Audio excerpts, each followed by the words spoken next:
Bonjour les chefs et bienvenue dans cette nouvelle vidéo. Voilà, encore une fois, c'est un plaisir de te faire cette vidéo, qu'on se retrouve tous les jours, tous les matins ou tous les soirs pour que je te donne des idées de repas. Alors, aujourd'hui, on va faire un petit tour en Espagne et on va voir une recette qui est une spécialité espagnole, qui est, comme c'est écrit ici, les empanadillas.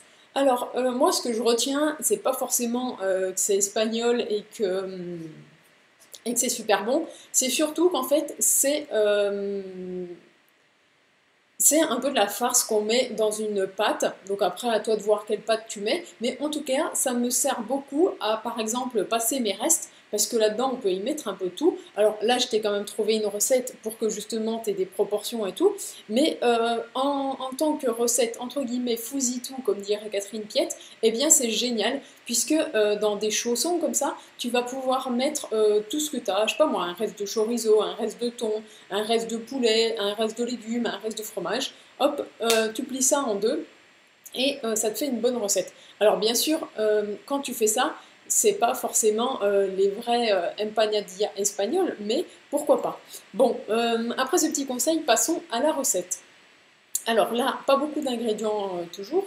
Un peu de tomate, un peu de poivron, un peu d'ail, des œufs, du thon. Alors là, les tomates, les poivrons, c'est encore pas la saison. Je pense qu'on est encore un peu tôt. Enfin, en tout cas, à Grenoble, c'est encore un peu tôt.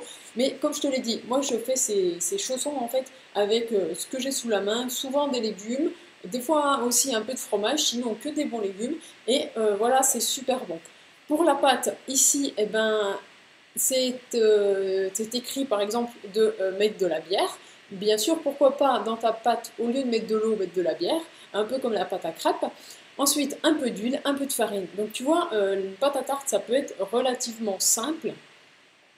Voilà, avec pas beaucoup de matière grasse, 16 centilitres d'huile d'arachide, ça fait un peu quand même, mais bon, voilà, c'est de l'huile, c'est pas du beurre, donc pourquoi pas. Tous les ingrédients là, ben voilà, je t'ai sélectionné aussi cette recette parce qu'elle est très très bien expliquée. Donc tu vois là, on étale la pâte avec les doigts, tu vois bien qu'il n'y a pas eu besoin d'un rouleau, hop, on garnit, on roule et on soude les bords. Et ensuite, comme c'est écrit ici, voilà, 200 degrés, 30-35 minutes au four et voilà. Ta recette, elle est simple, elle est rapide et avec une bonne salade, des crudités en entrée, ça te fera un super repas. Donc voilà, c'est terminé pour cette vidéo, la recette du jour. Comme d'habitude, si tu as aimé, un pouce bleu énorme et gourmand. Et moi, je te dis à demain pour une nouvelle vidéo. Bye bye!